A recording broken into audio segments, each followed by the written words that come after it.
Bienvenue. Aujourd'hui, on plonge dans des archives assez fascinantes. Les travaux de Robert Tocqué sur le surnaturel. Hmm. Et plus précisément, on va aborder les phénomènes ectoplasmiques. Ah oui, un sujet, disons, particulier. Oui, c'est un des aspects les plus controversés, les plus étranges de ce qu'on appelait la métapsychique au début du XXe siècle. Tout à fait. L'étude des phénomènes psy, en gros. Voilà. Notre but aujourd'hui, c'est d'essayer de démêler un peu tout ça dans les textes de Tocqué, voir ce qui relève des faits rapportés, des témoignages, et puis, des controverses, de la fraude aussi. Exactement, parce que Tocqué, lui, il s'appuyait sur des études de son époque, des cas jugés sérieux, et il était assez convaincu qu'il y avait là des pouvoirs de l'esprit encore méconnus. Même si ça paraissait complètement fou. Même si ça paraissait fou, oui. Souvent, on classait ça comme superstition, bien sûr. Mais les ectoplasmes, c'est vraiment le point sensible. Pourquoi sensible? Eh ben, parce que c'est facile à imiter, d'une part. Ça a souvent été falsifié. Et puis, ça colle pas du tout avec nos connaissances scientifiques classiques, quoi. D'accord. Pourtant, Tocqué soutenait que pour certains médiums, après une critique qui jugeait rigoureuse, la réalité paranormale semblait établie. C'est fort comme affirmation. Ah oui, carrément. Alors, concrètement, c'était quoi un ectoplasme, selon ses sources? Le docteur Gelé, par exemple, cité par Tocqué. Alors Gelée, il décrivait ça comme une substance qui sortait du corps du médium. Qui sortait du corps. Oui, au début, elle était informe, un peu comme un brouillard, parfois vaporeuse, puis elle pouvait devenir liquide ou même solide. Solide. Et elle faisait quoi, cette substance?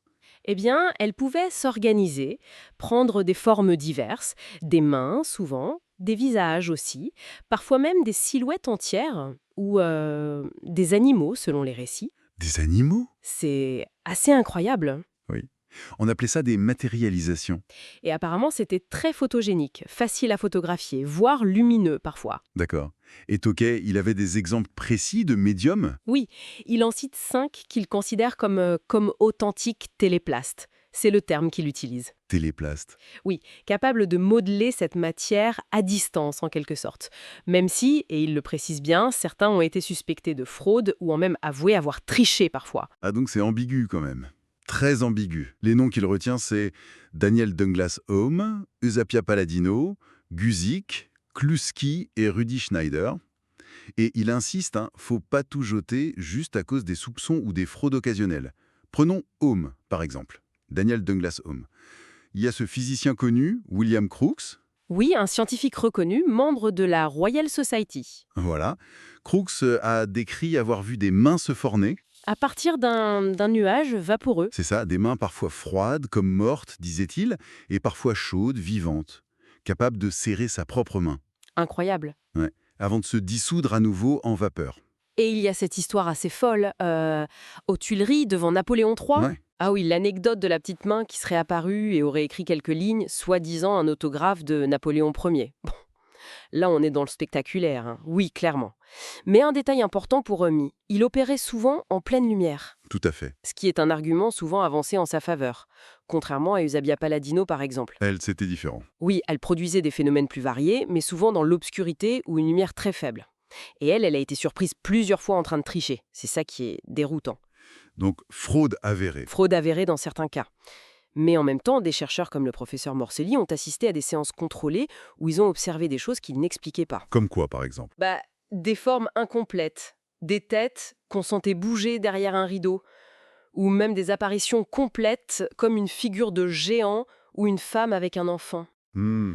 Et il y a le témoignage du docteur Venzano qui raconte avoir vu et senti une tête qui ressemblait à un parent décédé se former près de lui et l'embrasser. Waouh, c'est difficile à imaginer. Et les autres médiums, Kluski, par exemple. Avec Franek Kluski, le docteur Gélé rapporte des choses encore différentes. Une forte odeur d'ozone d'abord. D'ozone. Oui. Puis des vapeurs phosphorescentes.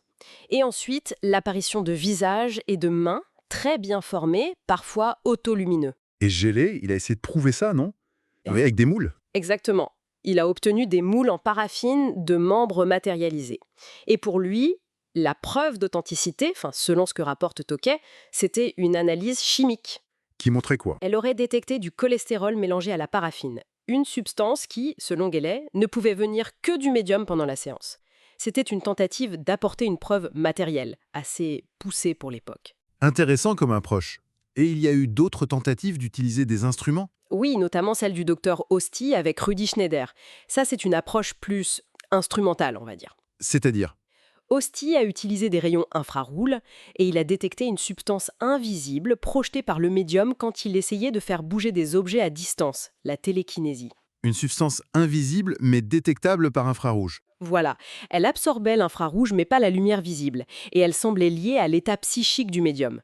Osty a même mesuré des oscillations de cette substance. Des oscillations? Oui, dont la fréquence était le double de celle de la respiration du médium, qui était extraordinairement accélérée pendant les transes. On parle d'hyperpnée.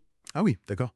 C'est une des rares tentatives d'expérimentation vraiment rigoureuse, qui allait au-delà de la simple observation subjective. Mais alors, malgré tous ces témoignages, ces expériences parfois, Tokay note que ces grands phénomènes physiques, ils ont décliné. Ils sont devenus très rares. Pourquoi? C'est une bonne question. Tokay avance plusieurs pistes. Peut-être une exigence scientifique accrue qui rendait la fraude plus difficile ou l'observation plus critique. Logique. Peut-être aussi un environnement moins propice.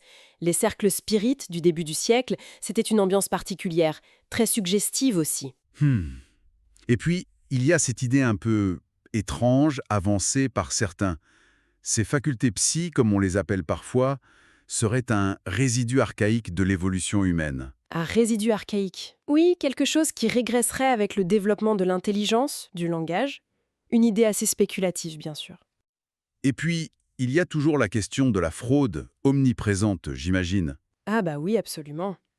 Tokay détaille d'ailleurs longuement les techniques de simulation utilisées. C'est parfois assez ingénieux, il faut le dire. Comme quoi, par exemple?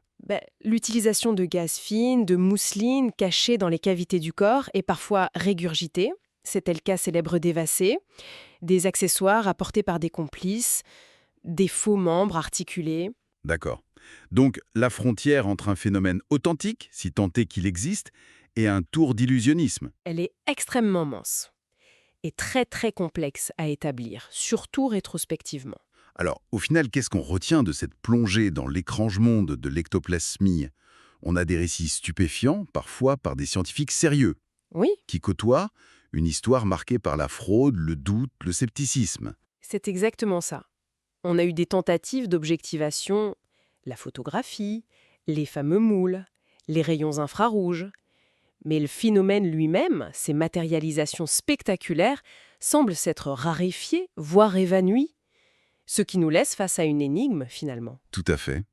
Est-ce que tout ça n'était qu'une sorte de relique d'une époque plus crédule? Une forme d'illusionnisme sophistiqué, peut-être d'hystérie collective? Ou autre chose. Oui. Est-ce qu'il y avait là, malgré tout, l'indice d'une interaction entre l'esprit et la matière qu'on commence à peine à entrevoir, même si elle défie complètement notre entendement actuel?